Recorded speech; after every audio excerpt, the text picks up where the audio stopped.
Saya Jasmine dari Perak. Saya kenal sinetron ni from mak saudara sebab dia bawa anak dia, baby lagi. Kerap kena asma. So saya try dekat anak. Dulu sebelum dia datang tu dia memang berkahak, kuat, salah makan pun bunyi.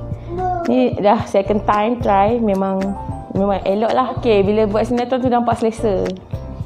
Lalu dia keluarkan kad najis kan. Kalau yang susah makan ubat and susah ambil nap, better buat sinetron.